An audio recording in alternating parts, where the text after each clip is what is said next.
You know, I get asked all the time, what is life really like living in the Twin Cities? Well, I'll tell you what. According to U.S. News and World Report, Minnesota just ranked the 4th best state to live in 2025, and the data backs up what the locals already know. This is one of the best places to live, work, and play. So hang out with me here for the next 10-15 minutes. I'm going to break down these national rankings as they relate right to the Minneapolis-St. Paul area here and surrounding suburbs and show you how it plays out.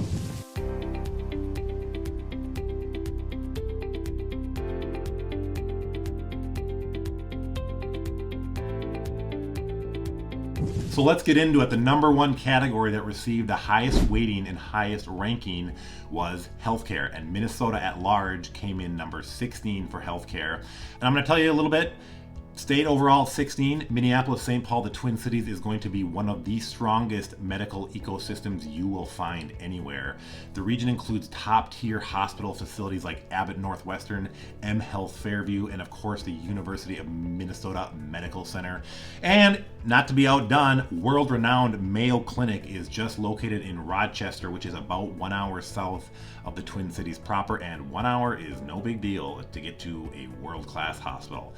But it's more than just that. It's more than just big hospitals. You and your family will be covered by a very dense network of walk-in clinics. Fairview alone operates 10 hospitals and dozens of clinics scattered around the metro. So you're going to find opportunity for medical care either in the form of a hospital system or an urgent care facility, just about anywhere. I will tell you myself, I was born at Abbott Northwestern Hospital. I have 2 children that were also born there. Phenomenal experience. From the staff to the quality of the care, just to the bedside manner. I cannot say enough good things about Abbott Northwestern. I'm a big fan. And just a few other things that kind of helped Minnesota in this category, some other notables, if you will. 5.7% of the population in Minnesota is without health care insurance, without healthcare insurance. Compare that to just over 10% nationally. So we're doing significantly better than the rest of the country as far as insurance coverage. And this helps Minnesota with preventable hospital admissions, which is another good thing. Minnesota also does very low with suicide rates, infant mortality, and mental health. All important things if you ask me. In case you're curious, and we'll tell you this for each category. So number 1 in this category was Hawaii, number 2 was Massachusetts, and number 3, Connecticut. So just a little bit of an idea and the setup on what U.S. News and World Report did to assess the 50 states and rank them. What they are doing is they are ranking them across 8 categories, aims to show how well states are serving their residents in a variety of ways, and ultimately coming down with a list of the best states to live. Again, Minnesota hit number 4. In calculating these rankings, each of the 8 categories was assigned a different weight based on the average of 3 years of data from recent national surveys that asked tens of thousands of residents to basically prioritize various issues from within their state. The point is, it's not all equal. You will see education, for example, education and healthcare are going to carry more weight than our natural environment and things like crime. Okay, you can see here from this graphic on the screen how that breaks down. If you want a really in-depth analysis, I'm going to refer you to the U.S. News and World Report website. We're going to move into our second category that receives the second heaviest weighting for determining the best states. That's going to be education, probably as it should be, and Minnesota here is going to come in at number 11, just missing the top 10, unfortunately. But what can you do? So education is really divided into 2 subcategories. That will be pre-K through 12, and that's going to look at things like preschool enrollment, standardized test scores amongst 8th graders, high school graduation rates, college readiness, things like that. The other piece of this is going to be higher education. That's going to be share of citizens in each state holding college degrees, holding advanced degrees, student loan debt, cost of in-state tuition, things like that, just so you have some frame of reference. As I mentioned, Minnesota at large coming in at number 11. We're focusing on the Minneapolis-St. Paul metro because that's where we are. And I'm sorry guys, but the metro outperforms the rest of the state. The metro is home to some of the absolute top rated public districts in the state, and some of these get national recognition as well. We're talking about places like the Minnetonka School District, Wayzata School District, Edina, Matamidi over on the east side of town, You've also got a very diverse and wide option of very good private schools, some with religious affiliation and some without, of course. I'm talking about places like the International School of Minnesota found in Eden Prairie, Mounds View Academy over in St. Paul. You've got Blake down in Hopkins. You've got Breck with its Episcopalian affiliation up in Golden Valley, just to name a few, and a whole lot more. I went to school in Minnesota. I had a great time. I had a great experience. I personally really think your educational experience is more of what you make of it. But if you want rankings and things like that, Minnesota does really well. And a sneaky just insider tip, my own 2 cents, the bonus to having a really strong school system is they are almost always surrounded by vibrant, family-friendly neighborhoods. You find parks, rec centers, and a real sense of community. So this is the kind of place where people will, I know this is cheesy, people will move here for the schools and they end up absolutely staying for the lifestyle. We have the University of Minnesota anchoring our higher education. They are a fantastic research university, Division I sports. So, like I said, just in case you're curious, coming in at number 1 was New Jersey, Florida at number 2, and Colorado took the number 3 spot. So that was education. Let's get to number 3. Hey, and before we go too much further, my name is Chris, if we have not met. I'm a lifelong Twin Cities resident, real estate agent, my business partner Trevor. We like to get out into these communities like Minneapolis, St. Paul, and the surrounding areas. Shine a little light on what life is like here in the Great North. And honestly, we help people make a smooth move here all the time. Doesn't matter if it's 2 weeks, 2 months, or 2 years. Contact information is all right here. It's also down below. Love to get your questions, comments, sarcasm. Let's get on to number 3. So category number 3 was economy. And Minnesota as a state overall came in number 28. That doesn't really surprise me. This category is really looking at things like business environment, employment, and opportunity for economic growth. If you are relocating or think about moving to the Twin Cities metro, the economy is a freaking powerhouse, my friends. To be honest, I was actually surprised when I started digging into this one a little bit. Minneapolis-St. Paul economy overall is the 13th largest metro economy in the country. We do very well with strong per capita income, low unemployment, and economic resilience, even on fairly uncertain times. Wage growth has been outpacing the national average. And Minnesota overall, across the state, minimum wage is going to be in the $11 an hour range. In the metro area itself, it's going to be closer to $15 to $16 an hour. So you're going to get a higher minimum wage in the Twin Cities metro compared to the rest of the state. Just something to know. Now, the Minneapolis-St. Paul region itself is home to 17 Fortune 500 companies. We go through them in a different video if you're of interest to see what some of those look like. But really big household names you guys are all going to recognize no matter where in the country you are going to be. Places like Target, Best Buy, General Mills, 3M, Medtronic, United Health Group, all headquartered right here in Minneapolis-St. Paul area. So that creates a very robust, powerful group of companies leading the way. I can tell you myself, as someone who does business in this state, there are times I can get frustrated. Minnesota does like its taxes. In my opinion, they do have a fair amount of red tape governing business compared to some other states. That certainly is a negative, just to be blunt. But I would say these taxes and things like that help with other things. They help with education. They help with healthcare. They help with quality of life overall. So, like anything, there is some give and take. Again, rounding out number 1 in this category, Florida was number 1. That doesn't surprise me. Texas came in at number 2, and Utah came in at number 3. Moving on to category number 4, that is going to be infrastructure, and Minnesota cracked the top 10 here, coming in right at number 10. And this category is going to be looking at things like energy, internet access, and transportation. So let's dive into it and chat about these things. First off, let's touch on the Minneapolis and St. Paul airport. Not only is it the busiest in the region by far, it is almost, according to, I'm going to completely butcher this name, Cirium, which is a leading aviation analytics firm, it is the most on-time airport in the world. Not the US, not Minnesota, in the world. Who doesn't like that? It is a major hub for Delta.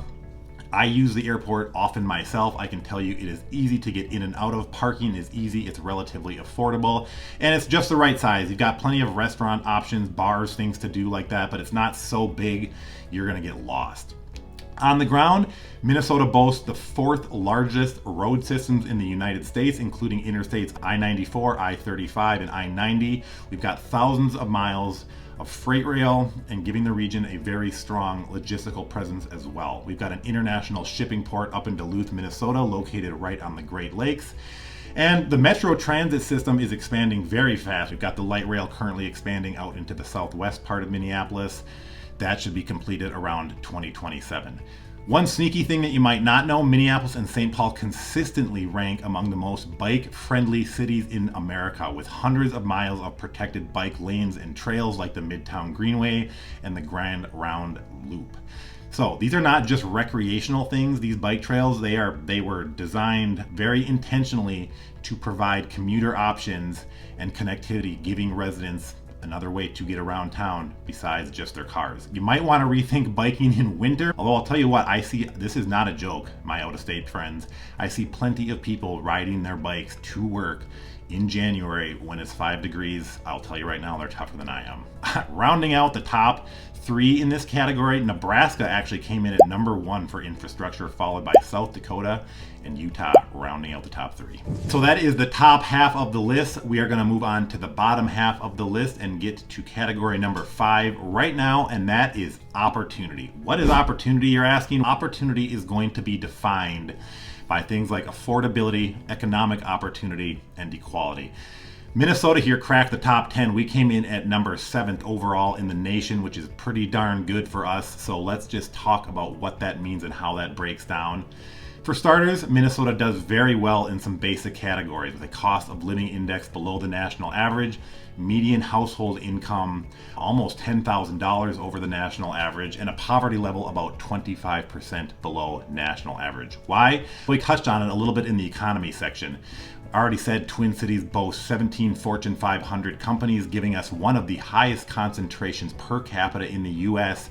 And when you include Fortune 1000 companies, that number jumps up to 23 corporate headquarters here in the region. So very strong presence, and that level of corporate density creates a broad landscape of career options from large corporations to startups, nonprofits, and there is a lot of innovative and healthcare and tech startups here as well.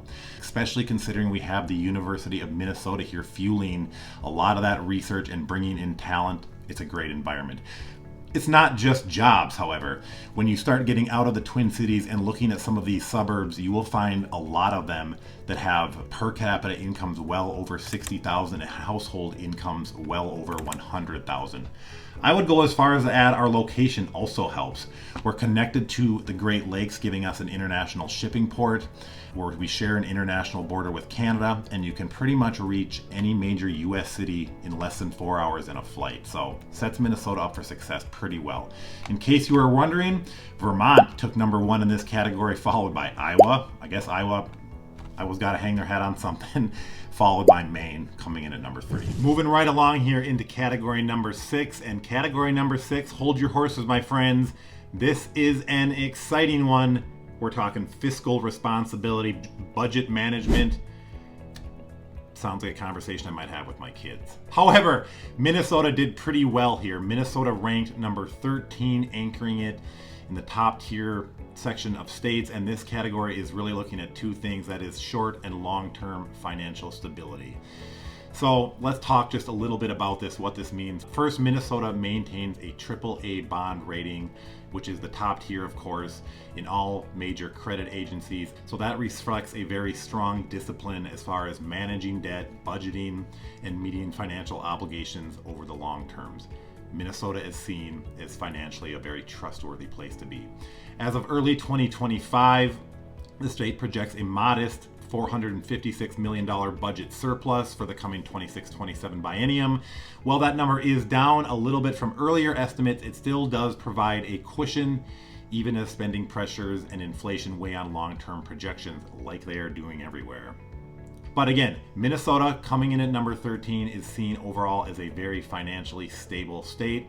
And rounding out spots 1, 2, and 3, number 1 was Utah. That seems like the right state for financial stability to me. Sorry, Utah, I love you guys. Followed by Delaware and New York, rounding out the top 3. All right, we are going to move away from fiscal responsibility. Thank goodness. Who wants to talk about that for too much anyways, into something much more exciting.